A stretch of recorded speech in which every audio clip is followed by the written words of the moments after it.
First, I'd like to thank these members who stood by me, Marcia Fudge and Ed Perlmutter, who nominated me. Clearly this didn't turn out the way we wanted it to. We knew it was going to be an uphill battle.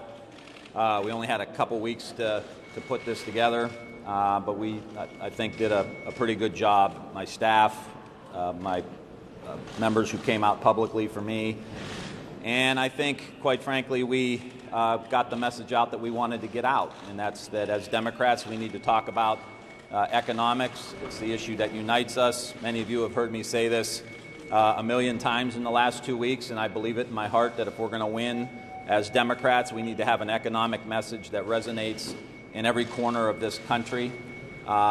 We come out of this leadership election united as Democrats to take on the challenges that we need moving forward. So, I'm disappointed because I like to win, but I think it was a great discussion for us, and I think the party is better off. So I'm happy to take any questions. Mr. Ryan, how is this a different discussion? What message do you think it sends that about a third of the Democratic caucus voted for you? Well, I think you all will speculate a lot about that, but I think it says that, talking economics, people, I think, understood that that message is very, very important to us as Democrats, especially leaders on the front lines and, in some way representing the 30, 40, or 50 seats we're going to need to pick up. So I think the message resonated, and if you heard Marcia and Eddie nominate me, they talked about that. It's an agenda that resonates with the American people. Stan. Did you hear any reason why you didn't get enough votes, why people voted against you? I didn't ask anybody. I don't want to have my feelings hurt any more than they already were. Mr. Ryan, Yeah. what about the idea? Let me just say, Speaker Leader Pelosi has been here a long time. She has a lot of friends. This is her caucus, clearly. But we had an opinion, and we wanted to make sure people heard it.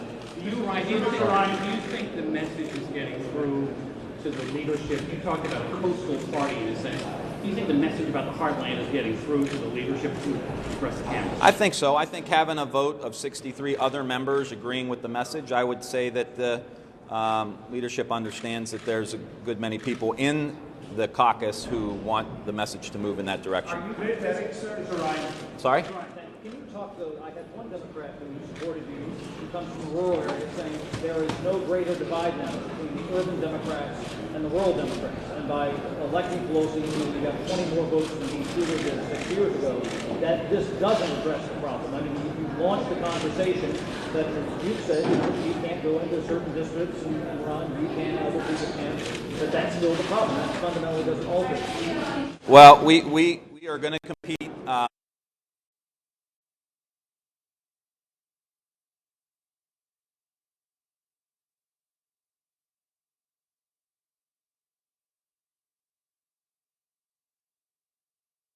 Let me just say this, because I'm hearing the tone of this, and I really don't think it's very fair. We did not lose today. Today we won. We may not have won the position, but we won a caucus.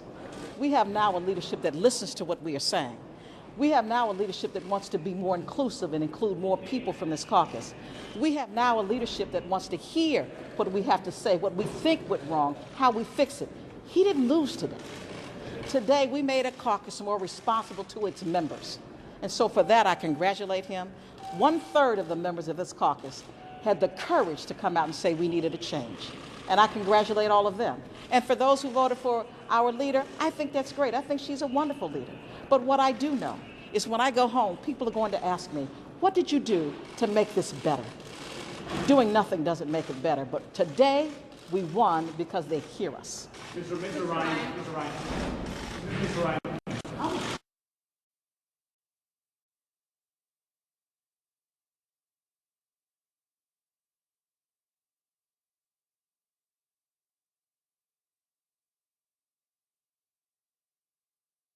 Leader Pelosi. It's a team, and I think part of this campaign was to help energize a lot of people that want to get out there and contribute. And I think I know walking out of that room today that we have a more energized caucus than we've had. We obviously have people who have a lot of courage to step up and to say to the leadership what Marcia just said and how important that is. So I think our prospects have improved just because of this conversation. As I said from the very beginning, we're a family. And sometimes families have to have tough conversations. You can go back to the first couple interviews I did. And nobody wants to have them. We try to delay those conversations. We try to ignore them for days, weeks, months, and years sometimes. But every single time you have that conversation, that tough talk, you come out of there stronger.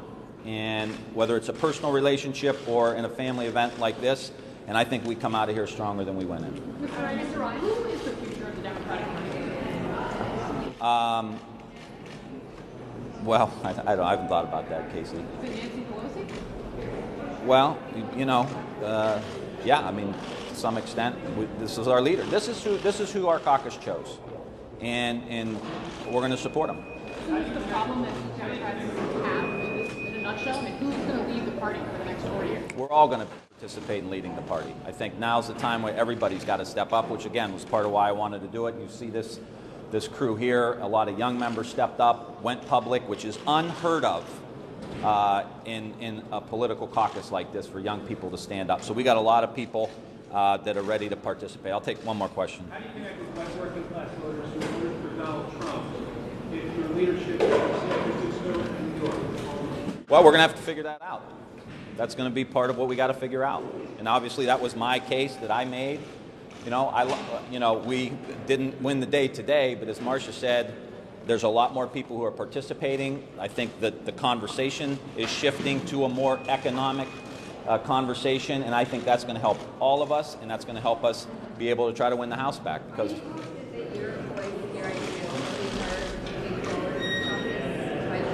yeah. All right, thanks. We got to get back and vote.